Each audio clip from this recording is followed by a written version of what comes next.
എല്ലാവർക്കും പുതിയൊരു വീഡിയോയിലേക്ക് സ്വാഗതം. LBSന്റെ പാരാമെഡിക്കൽ ഡിഗ്രി കോഴ്സിൻ്റെ 20th സ്പെഷ്യൽ അലോട്ട്മെൻറ്റ് പബ്ലിഷ് ചെയ്തു. അലോട്ട്മെൻറ്റ് കിട്ടിയവർ ടോക്കൺ ഫീസ് അടയ്ക്കേണ്ട ലാസ്റ്റ് ഡേറ്റ് ഡിസംബർ 3-ാം തീയതിയാണ്. കോളേജിൽ ജോയിൻ ചെയ്യേണ്ടത് അഡ്മിഷന് വേണ്ടി അതും ലാസ്റ്റ് ഡേറ്റ് എന്ന് പറയുന്നത് നേരത്തെ പറഞ്ഞ ഡിസംബർ 3-ാം തീയതിയാണ്. സോ അലോട്ട്മെൻറ്റ് കിട്ടിയവർ എന്ത് ചെയ്യുക? അലോട്ട്മെൻറ്റ് കിട്ടിയ അതാത് കോളേജസിൽ ടോക്കൺ ഫീസ് നേരത്തെ അടച്ചിട്ടില്ല എങ്കിൽ ടോക്കൺ ഫീസ് അടച്ച് എന്ത് ചെയ്യുക? പറഞ്ഞിരിക്കുന്ന തീയതിക്കുള്ളിൽ തന്നെ അലോട്ട്മെൻറ്റ് കിട്ടിയ എല്ലാവരും എന്ത് ചെയ്യണം? കോളേജിൽ ജോയിൻ ചെയ്യണം. കോളേജിൽ ജോയിൻ ചെയ്യാത്തവർക്ക് അലോട്ട്മെൻറ്റ് നഷ്ടപ്പെടുന്നതായിരിക്കും. നിങ്ങൾക്ക് ഈ 20th സ്പെഷ്യൽ അലോട്ട്മെൻറ്റിൽ അലോട്ട്മെൻറ്റ് കിട്ടിയിട്ടുണ്ടെങ്കിൽ എന്ത് ചെയ്യുക? നിങ്ങൾക്ക് അലോട്ട്മെൻറ്റ് കിട്ടിയ കോളേജസിൽ എന്ത് ചെയ്യണം? കറക്റ്റായിട്ട് ജോയിൻ ചെയ്യേണ്ടതാണ്. ടോക്കൺ ഫീസ് നേരത്തെ അടച്ചവരാണെങ്കിൽ വീണ്ടും അടയ്ക്കേണ്ട കാര്യമില്ല. 20th സ്പെഷ്യൽ അലോട്ട്മെൻറ്റിൽ ആദ്യമായിട്ടാണ് ഒരു കോളേജിൽ അലോട്ട്മെൻറ്റ് കിട്ടുന്നത്. ഇതുവരെ അലോട്ട്മെൻറ്റ് ഒന്നും കിട്ടിയില്ല. അങ്ങനെയുള്ളവരാണെങ്കിൽ എന്ത് ചെയ്യുക? ടോക്കൺ ഫീസ് അടച്ച് ഡോക്യുമെൻറ്റ്സുമായിട്ട് പറഞ്ഞിരിക്കുന്ന തീയതിക്കുള്ളിൽ തന്നെ നിങ്ങൾക്ക് അലോട്ട്മെൻറ്റ് കിട്ടിയ ഏത് കോളേജിലാണോ ആ കോളേജിൽ എന്ത് ചെയ്യണം? ജോയിൻ ചെയ്യേണ്ടതാണ്. സോ ഡോക്യുമെൻറ്റ്സ് എന്തൊക്കെയാണ് കൊണ്ടുപോകേണ്ടതെന്നൊക്കെ LBSന്റെ ഒഫീഷ്യൽ പ്രോസ്പെക്ടസിൽ പറഞ്ഞിട്ടുണ്ട്. സോ എന്ത് ചെയ്യുക? നിങ്ങൾ അതിൽ പറഞ്ഞിരിക്കുന്ന ഡോക്യുമെൻറ്റ്സ് എല്ലാം എന്ത് ചെയ്യുക?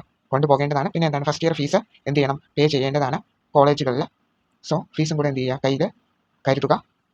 പാരാമെഡിക്കൽ ഡിഗ്രി കോഴ്സസിന് വെയിറ്റ് ചെയ്യുന്ന കാൻഡിഡേറ്റ്സ് ലോഗിൻ ചെയ്ത് നോക്കുക. നിങ്ങൾക്ക് ഈ അലോട്ട്മെൻറ്റ് കിട്ടിയിട്ടുണ്ടോ ഇല്ലയോ എന്ന് ചെക്ക് ചെയ്ത് നോക്കാം. നിങ്ങൾക്ക് അഥവാ അലോട്ട്മെൻറ്റ് കിട്ടിയിട്ടുണ്ടെങ്കിൽ നേരത്തെ പറഞ്ഞതുപോലെ എന്ത് ചെയ്യുക? ടോക്കൺ ഫീസ് അടച്ചിട്ടില്ല എങ്കിൽ പേ ചെയ്യുക. പിന്നെ കോളേജിൽ പറഞ്ഞിരിക്കുന്ന തീയതി, അതായത് ഡിസംബർ 3-ാം തീയതിക്കുള്ളിൽ തന്നെ എന്ത് ചെയ്യണം? ജോയിൻ ചെയ്യേണ്ടതാണ്. സോ ഇത് കഴിഞ്ഞ് സീറ്റ് വേക്കൻസീസ് ഇനിയും വരികയാണെങ്കിൽ നെക്സ്റ്റ് അലോട്ട്മെൻറ്റ്സ് ഉണ്ടായിരിക്കുന്നതായിരിക്കും. അതിനുവേണ്ടി ഒന്നേന്ന് വീണ്ടും കോളേജ് ഓപ്ഷൻസ് സീറ്റ് വേക്കൻസിയുടെ അടിസ്ഥാനത്തിൽ ഓപ്ഷൻസ് ഒക്കെ രജിസ്റ്റർ ചെയ്യേണ്ടതായിട്ടുണ്ട്. സോ അലോട്ട് ലിസ്റ്റ് നോക്കുമ്പോൾ പുതിയതായിട്ട് ഏതൊക്കെ കോളേജസിൽ ഏതൊക്കെ കോഴ്സിനാണ് 20th സ്പെഷ്യൽ അലോട്ട്മെൻറ്റിൽ വേക്കൻസി സീറ്റിലൊക്കെ ആൾക്കാർ എടുത്തിട്ടുള്ളതെന്ന് അറിയാനായിട്ട് സാധിക്കും. നിങ്ങൾ ചെക്ക് ചെയ്ത് നോക്കുക. പിന്നെ നിങ്ങൾക്ക് അലോട്ട്മെൻറ്റ് കിട്ടിയിട്ടുണ്ടോ ഇല്ലയോ എന്ന് എന്ത് ചെയ്യുക? ഒന്ന് കൺഫേം ചെയ്യുക. ഇതിൽ നോക്കുമ്പോൾ ഈ അലോട്ട്മെൻറ്റ് എന്ന് പറയുന്ന ഒരു ഭാഗത്ത് ഇങ്ങനെ നമ്പർ ഇട്ടിട്ടുണ്ടാവും. 4, 5 എന്നിങ്ങനെ നമ്പർ ഇട്ടിട്ടുണ്ടാവും. സോ ആ നമ്പർ വെച്ച് നമുക്ക് എന്ത് ചെയ്യാൻ പറ്റും? അറിയാനായിട്ട് സാധിക്കും.